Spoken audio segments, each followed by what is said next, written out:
ಓಂ ಗಂ ಗಣಪತಯೇ ನಮಃ. ಹರಿ ಓಂ ನಮಃ ಶಿವಾಯ. ನಮಸ್ಕಾರ. ನಾನು ಶ್ರೀಮತಿ ಸುಗುಣ, ಜ್ಯೋತಿಷ್ಯ ವಿದ್ವಾನ್ ಆಚಾರ್ಯ.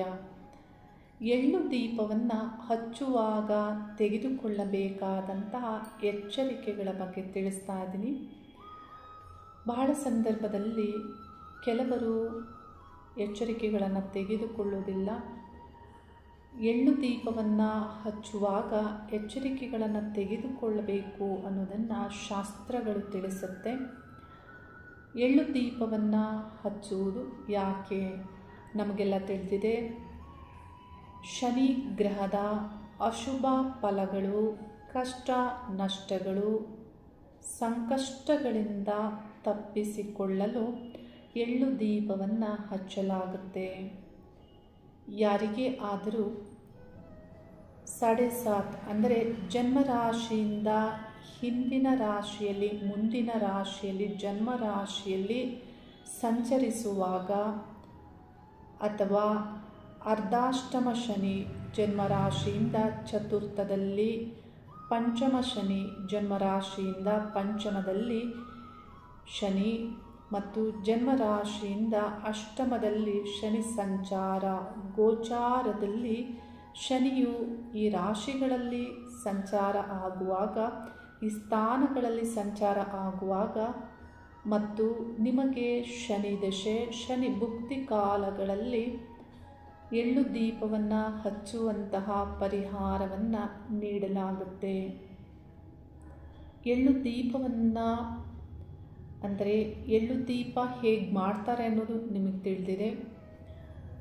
ಸ್ವಲ್ಪ ಎಳ್ಳನ್ನು ಬಟ್ಟೆಯಿಂದ ಕಟ್ಟಿ ಎಳ್ಳೆಣ್ಣೆಯಲ್ಲಿ ಅದ್ದಿ ಇದನ್ನು ಎಳ್ಳು ದೀಪವಾಗಿ ಇದನ್ನು ತಯಾರಿ ಮಾಡಲಾಗುತ್ತೆ. ಈ ದೀಪವನ್ನು ಶನಿವಾರಗಳಂದು ಬೆಳಿಗ್ಗೆ ಅಥವಾ ಸಂಜೆ ಹಚ್ಚಬೇಕು. ಮತ್ತು ಶನಿವಾರ ಶನಿ ಮಂದಿರಗಳಲ್ಲಿ ಹಚ್ಚುವವರು ಆ ನಂತರದಲ್ಲಿ ಶನಿ ಮಂದಿರದಲ್ಲಿ ಎಳ್ಳು ದೀಪ ಹಚ್ಚಿ ನೀವು ಶ್ರೀ ಮಹಾಗಣಪತಿಯ ದೇವರ ದರ್ಶನವನ್ನು ಮಾಡಬೇಕು ಅಥವಾ ಶ್ರೀ ಆಂಜನೇಯ ಸ್ವಾಮಿಯ ದರ್ಶನವನ್ನು ಮಾಡಬೇಕು ಅನ್ನೋದನ್ನು ಶಾಸ್ತ್ರ ತಿಳಿಸುತ್ತೆ. ಕೆಲವರು ಆಂಜನೇಯ ಸ್ವಾಮಿಯ ಮುಂದೆ ಎಳ್ಳು ದೀಪವನ್ನು ಹಚ್ಚಬಹುದು. ಮತ್ತು ಬಹಳ ಮುಖ್ಯವಾಗಿ ಎಳ್ಳು ದೀಪವನ್ನು ಹಚ್ಚುವಂತಹ ಸಂಕಲ್ಪ ನಿಮ್ಮಲ್ಲಿ ಸರಿ ಆಗಬೇಕು. ಏಕೆಂದರೆ ಕೆಲವು ಸಂದರ್ಭಗಳಲ್ಲಿ ನಾನೇ ಕೇಳಿ ತಿಳಿದಿದ್ದೇನೆ, ಹೇಳುವಂಥದ್ದು ಜನರು ಒಂದು ವಾರ ಹಚ್ಚಿ ಮುಂದಿನ ವಾರ ಮರೆತು ಬಿಡ್ತಾರೆ. ಅವರಲ್ಲಿ ಒಂದು ವಾರ ಆಗುವುದರೊಳಗೆ ಇಚ್ಛಾ ಕೊರತೆ ಪ್ರಾರಂಭ ಆಗುತ್ತೆ. ಕೆಲವರಲ್ಲಿ ಉದಾಸನ ನಿರ್ಮಾಣ ಆಗುತ್ತೆ. ಈ ರೀತಿ ಆಗಬಾರ್ದು. ಎಳ್ಳು ದೀಪವನ್ನು ಹಚ್ಚುವಂತಹ ಸಂಕಲ್ಪವನ್ನು ಸರಿಯಾಗಿ ಮಾಡಬೇಕು. ಅಂದರೆ 9 ವಾರಗಳ ಸಲಹೆ ನೀಡಿದರೆ 9 ವಾರಗಳು ಹಚ್ಚಬಹುದು. ಆದರೆ ನನ್ನ ಸಲಹೆ ಏನೆಂದರೆ ಶನಿಯ ಬಾಧೆ, ಕಷ್ಟ ಅಂದರೆ ಗೋಚಾರದಲ್ಲಿಯೂ ಶನಿ ಒಂದು ರಾಶಿಯಿಂದ ಒಂದು ರಾಶಿಗೆ 2.5 ವರ್ಷಗಳ ಕಾಲ ತೆಗೆದುಕೊಳ್ಳೋದ್ರಿಂದ ಈ ಒಂದು ಸಂಪೂರ್ಣ ಕಾಲಾವಧಿಯಲ್ಲಿ ನೀವು ಎಳ್ಳು ದೀಪ ಪರಿಹಾರ ರೂಪದಲ್ಲಿ ಹಚ್ಚಬೇಕಾಗತ್ತೆ. ಮತ್ತು ಶನಿ ದಶೆ, ಶನಿ ಭುಕ್ತಿ ಕಾಲಗಳು ಕೆಲವು ದಶೆಗಳಲ್ಲಿ ಅಂದರೆ 3 ವರ್ಷ ಇರುತ್ತೆ, ಕೆಲವರಲ್ಲಿ 1 ವರ್ಷ. ಈ ರೀತಿ ಭುಕ್ತಿ ಕಾಲ, ಎಷ್ಟು ಕಾಲಾವಧಿ ಶನಿ ಭುಕ್ತಿ ಕಾಲ ಇರುತ್ತೆ ಆ ಸಂಪೂರ್ಣ ಕಾಲಾವಧಿಯಲ್ಲಿ ಎಳ್ಳು ದೀಪವನ್ನು ಹಚ್ಚುವುದು ಒಳ್ಳೆಯದು. 9 ವಾರಗಳು ಅಲ್ಲ, ಅಥವಾ 1 ವಾರ ಹಚ್ಚಿ ಬಿಡುವಂಥದ್ದಲ್ಲ. 1 ವಾರ ಹಚ್ಚಿ ಏನಾಗುತ್ತೆ ಬಿಟ್ಟು ಬಿಡೋಣ ಅಂತ ಬಿಟ್ಟು ಮರೆತು ಬಿಟ್ಟರೆ ನಿಮಗೆ ಸಮಸ್ಯೆ, ಸಂಕಷ್ಟ, ಕಟ್ಟಿಟ್ಟ ಬುದ್ಧಿ, ಶನಿಯ ಪ್ರಭಾವ. ಶನಿ ರಿವರ್ಸ್ ಹೊಡೆದು ಬಿಡ್ತಾರೆ ನಿಮಗೆ. ಯಾವುದೇ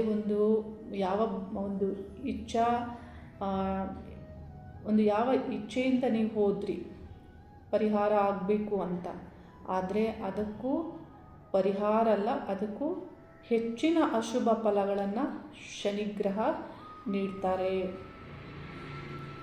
ಮತ್ತು ಶನಿಯ ಎಳ್ಳುದೀಪ ಪರಿಹಾರದಲ್ಲಿ ಕುಟುಂಬದಲ್ಲಿ ಪತಿ ಪತ್ನಿ ಯಾರಿಗೇ ಆದರೂ ಈ ಶನಿ ಪ್ರಭಾವ ಇದ್ದಾಗ ಬೇರೆ ಬೇರೆ ಹಚ್ಚಬಾರ್ದು, ಒಟ್ಟಿಗೆ ಹಚ್ಚಬೇಕು ಅಂತ ಶಾಸ್ತ್ರ ತಿಳಿಸುತ್ತೆ. ನೀವೊಂದು ಕಡೆ ಹಚ್ಚೋದು ಅವರೊಂದು ಕಡೆ ಹಚ್ಚೋದು ಆಗಬಾರ್ದು. ಮತ್ತು ಸಂಸಾರ ಜೀವನ ನಡೆಸುವವರು ಆ ದಿನ ಬ್ರಹ್ಮಚರ್ಯ ಪಾಲನೆಯನ್ನು ಮಾಡಬೇಕು. ಅಂದರೆ ಶುಕ್ರವಾರ ರಾತ್ರಿ ನೀವು ಹಸ್ಬೆಂಡ್ ಆ್ಯಂಡ್ ವೈಫ್ ಬ್ರಹ್ಮಚರ್ಯದಿಂದ ಇದ್ದು, ಅಥವಾ ಯಾರಿಗೆ ಒಬ್ಬರಿಗೆ ಇದ್ದರೂ ಎಳ್ಳುದೀಪ ಹಚ್ಚುವಾಗಲೂ ಇದನ್ನು ಪಾಲನೆ ಮಾಡಬೇಕು. ಮತ್ತು ಶನಿವಾರ ಬೆಳಗ್ಗೆ ಅಥವಾ ಶನಿವಾರ ಸಂಜೆ ಎಳ್ಳು ದೀಪಗಳನ್ನು ಹಚ್ಚೋದ್ರಿಂದ, ವಾರದಲ್ಲಿ ಶನಿವಾರ ಹಚ್ಚೋದ್ರಿಂದ ಶನಿವಾರ ರಾತ್ರಿಯೂ ಬ್ರಹ್ಮಚರ್ಯ ಪಾಲನೆಯನ್ನು ಮಾಡುವುದು ಒಳ್ಳೆಯದು. ಜ್ಯೋತಿಷ್ಯ ಶಾಸ್ತ್ರದ ಪರಿಹಾರದಲ್ಲಿ ಶನಿಯ ಕ್ರೂರ ಫಲಗಳಿಂದ ತಪ್ಪಿಸಿಕೊಳ್ಳುವಂತಹ ಪರಿಹಾರಗಳಲ್ಲಿ ನಾವು ಚಾಪೆಯಲ್ಲಿ ಮಲಗಿ ಅನ್ನುವಂತಹ ಪರಿಹಾರವನ್ನು ನೀಡ್ತೇವೆ. ಅಂದರೆ ಶನಿ ಸುಖ ಆಗ್ಬೋದು, ವೈವಾಹಿಕ ಜೀವನದಲ್ಲಿ ವಿರಸಗಳು, ಒಂದು ರೀತಿಯ ಮನಸ್ತಾಪ, ಏಕಾಂಗಿತನ, ಇದೆಲ್ಲವನ್ನು ಶನಿಗ್ರಹ ಫಲಗಳನ್ನು ನೀಡೋದ್ರಿಂದ ಈ ರೀತಿ ಬ್ರಹ್ಮಚರ್ಯ ಪಾಲನೆ ಮಾಡೋದು ಬಹಳ ಒಳ್ಳೆಯದು. ಒಂದು ಮನೆಯಲ್ಲಿ ತಾಯಿ ಮಗನ ಪರವಾಗಿ ಹಚ್ಚುವುದು ಈ ರೀತಿ ಮಾಡಬಾರ್ದು. ಅಂದರೆ ಒಬ್ಬರ ಪರವಾಗಿ ಇನ್ನೊಬ್ಬರು ಹಚ್ಚುವಂತಿಲ್ಲ. ಅಂದರೆ ಚಿಕ್ಕ ಮಕ್ಕಳಾಗಿದ್ದರೆ ನೀವು ಜೊತೆಗೆ ಕರ್ಕೊಂಡು ಹೋಗ್ತೀರಾ. ಆದರೆ ಕಾಲೇಜ್ ಆಗ್ಬೋದು, ಉದ್ಯೋಗಸ್ಥರಾಗಿರ್ಬೋದು, ಮಕ್ಕಳಿದ್ದಲ್ಲಿ ಅವರ ಪರವಾಗಿ ತಾಯಂದಿರು ಹಚ್ಚೋದನ್ನು ಕೆಲವು ಸಂದರ್ಭದಲ್ಲಿ ನಾವು ನೋಡ್ಬೋದು. ಆದರೆ ಈ ಪರಿಹಾರದ ಒಂದು ಎಚ್ಚರಿಕೆಗಳಲ್ಲಿ ಅದನ್ನು ತಿಳಿಸಲಾಗಿದೆ. ಒಬ್ಬರ ಪರವಾಗಿ ಇನ್ನೊಬ್ಬರು ಹಚ್ಚುವಂತಿಲ್ಲ. ಮತ್ತು ಕೆಲವು ಸಂದರ್ಭದಲ್ಲಿ ಏನು ಮಾಡ್ತಾರೆ ಅಂದರೆ ಎಳ್ಳು ದೀಪವನ್ನು ಹಚ್ಚಿ ಅದರಿಂದ ಬರುವಂತಹ ಕಾಡಿಗೆಯನ್ನು ಹಣೆಯ ತಿಲಕವನ್ನಾಗಿಟ್ಕೊಳ್ತಾರೆ. ಕೆಲವು ಸಂದರ್ಭದಲ್ಲಿ ಕಾಡಿಗೆ ರೂಪದಲ್ಲಿ ಅದನ್ನು ಏನೋ ಒಂದು ಹಾಕಿಕೊಳ್ತಾರೆ. ಈ ರೀತಿ ಮಾಡಬಾರ್ದು. ಕಪ್ಪು ಅಂದ ತಕ್ಷಣ ಅದನ್ನು ಒಂದು ದೃಷ್ಟಿಗೊಟ್ಟು ಥರನೋ ಈ ರೀತಿಯೆಲ್ಲ ಇಟ್ಕೊಳ್ಳೋದನ್ನು ನಾವು ಜನರನ್ನು ನೋಡ್ಬೋದು. ಆದರೆ ಇದ್ಯಾವುದನ್ನು ಮಾಡಬಾರದು ಅನ್ನೋದು ಶಾಸ್ತ್ರದಲ್ಲಿ ತಿಳಿಸಲಾಗಿದೆ. ಮತ್ತು ಶನಿಯ ಒಂದು ಪರಿಹಾರಕ್ಕೆ ಎಳ್ಳು ದೀಪ ಹಚ್ಚುವಾಗ ಸ್ತ್ರೀಯರು ಮುಟ್ಟಾದ ಸಂದರ್ಭದಲ್ಲಿ ಸ್ತ್ರೀಯರೂ ಹಚ್ಚಬಾರ್ದು ಮತ್ತು ಪತಿಯೂ ಹಚ್ಚಬಾರ್ದು. ಮತ್ತು ಕುಟುಂಬದಲ್ಲಿ ಸೂತಕಗಳು ಇದ್ದಾಗ ಎಳ್ಳು ದೀಪವನ್ನು ಹಚ್ಚಬಾರ್ದು ಅನ್ನೋದನ್ನು ಶಾಸ್ತ್ರ ತಿಳಿಸುತ್ತೆ. ನಿಮ್ಮ ಕುಟುಂಬದಲ್ಲಿ ಮಂಗಳ ಕಾರ್ಯಗಳು ನಡೀತಾ ಇದ್ದಲ್ಲಿ ನೀವು ಆ ದಿನ ಎಳ್ಳು ದೀಪವನ್ನು ಹಚ್ಚಬಾರ್ದು ಅನ್ನೋದನ್ನು ಶಾಸ್ತ್ರದಿಂದ ನಾವು ತಿಳಿಬಹುದು. ಮತ್ತು ಎಳ್ಳು ದೀಪವನ್ನು ಮನೆಗಳಲ್ಲಿ ಅಥವಾ ಸಂಬಂಧಿಕರ ಮನೆಯಲ್ಲಿ, ಸ್ನೇಹಿತರ ಮನೆಗಳಲ್ಲಿ ಹಚ್ಚಬಾರದು. ದೇವಾಲಯಗಳಲ್ಲಿ, ಶನಿ ಮಂದಿರಗಳಲ್ಲಿ ಮತ್ತು ಆಂಜನೇಯ ದೇವಸ್ಥಾನಗಳಲ್ಲಿ ಹಚ್ಚಬೇಕು ಅನ್ನೋದನ್ನು ಶಾಸ್ತ್ರ ತಿಳಿಸುತ್ತೆ. ಈ ರೀತಿ ಕೆಲವು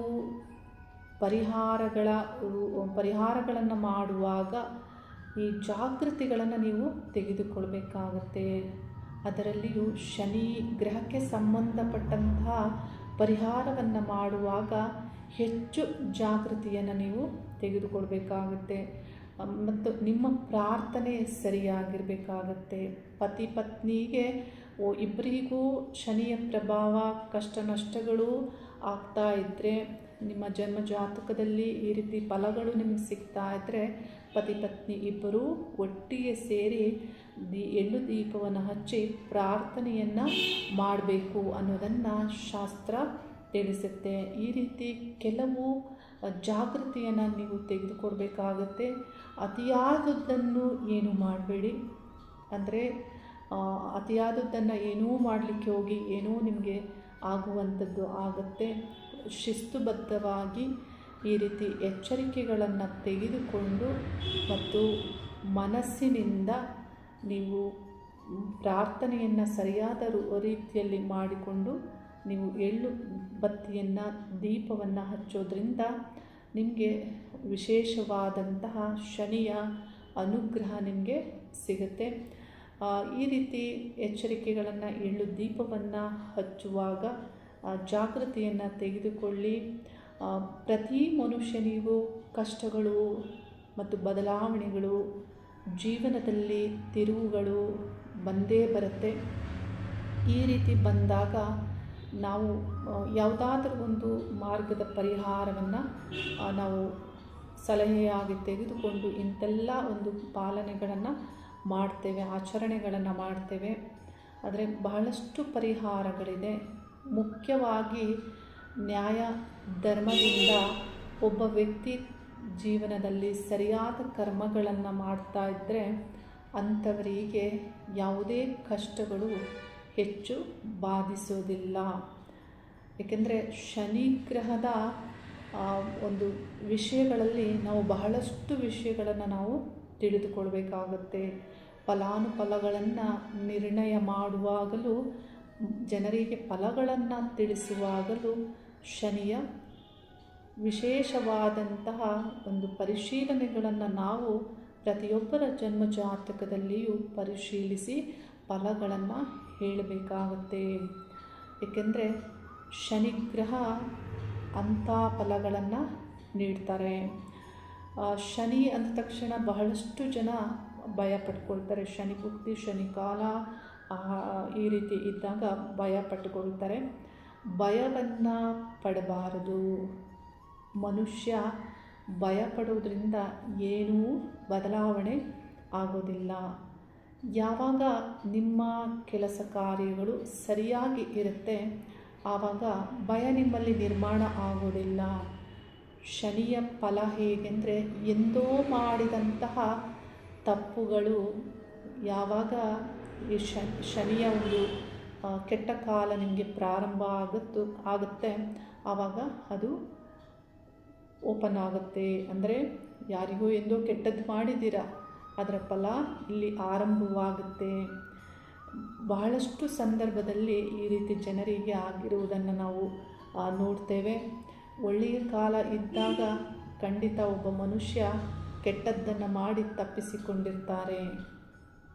ಯಾವಾಗ ಅದು ಶನಿಯ ಒಂದು ಈ ರೀತಿ ಕೆಟ್ಟ ಫಲಗಳ ಕಾಲ ಪ್ರಾರಂಭ ಆಗುತ್ತೆ ಆಗ ಹಿಂದೆ ನಡೆದದ್ದರದ ಒಂದು ಸತ್ಯತೆಗಳು ತಿಳಿಯಲು ಆರಂಭಿಸುತ್ತೆ.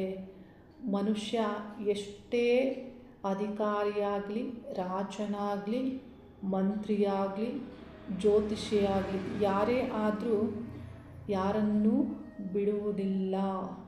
ಹಾಗೆ ಬಹಳ ಜ್ಯೋತಿಷಿಗಳನ್ನು ನೀವು ನೋಡ್ಬೋದು. ಜ್ಯೋತಿಷ್ಯ ಶಾಸ್ತ್ರವನ್ನು ಜ್ಯೋತಿಷಿಯಾಗಿ ಬೇರೆಯವರಿಗೆ ಹೇಳುವವರನ್ನೇ ನೀವು ನೋಡ್ಬೋದು. ಅವರನ್ನು ಕಾಲ ಬಿಡೋದಿಲ್ಲ. ಅದಕ್ಕೆ ಯಾವುದೇ ಒಂದು ಅತಿಯಾದದ್ದನ್ನು ಮಾಡಬಾರದು ಅನ್ನೋದನ್ನು ನಾವಿಲ್ಲಿ ಅರ್ಥೈಸಿಕೊಳ್ಬೇಕು. ಜ್ಯೋತಿಷಿ ಆದ್ರೇನು, ಅವರು ಅವರದ್ದೇ ಆದಂತಹ ಒಂದು ನಿಯಮಗಳ ಒಳಗಡೆ ಅವರು ಇರಬೇಕಾಗುತ್ತೆ. ಯಾವಾಗ ನಾವು ಅತಿಯಾದದ್ದನ್ನು ಏನು ಮಾಡಲು ಹೋಗ್ತೇವೆ ಅದು ಎಂದೋ ಒಂದು ದಿನ ನಮಗೆ ಅದು ರಿವರ್ಸ್ ಫಲವನ್ನು ಕೊಡಲು ಆರಂಭ ಆಗುತ್ತೆ. ಶನಿಯ ಬಾಧೆಗಳು ಇದ್ದಾಗ, ಸಂಕಷ್ಟಗಳು ಇದ್ದಾಗ ಇನ್ನು ಹಲವಾರು ಪರಿಹಾರಗಳನ್ನು ಶಾಸ್ತ್ರದಲ್ಲಿ ತಿಳಿಸಲಾಗಿದೆ. ಅವುಗಳ ಸಂಬಂಧಪಟ್ಟಂತೆ ಸಾಧ್ಯವಾದರೆ ನಿಮಗೆ ತಿಳಿದುಕೊಳ್ಬೇಕು ಅಂತ ಇದ್ದರೆ ಅವುಗಳನ್ನು ನನಗೆ ನೀವು ತಿಳಿಸ್ಬೋದು. ನಿಮಗೆ ಮುಂದಿನ ದಿನಗಳಲ್ಲಿ ನಾನು ತಿಳಿಸಿಕೊಡ್ತೇನೆ.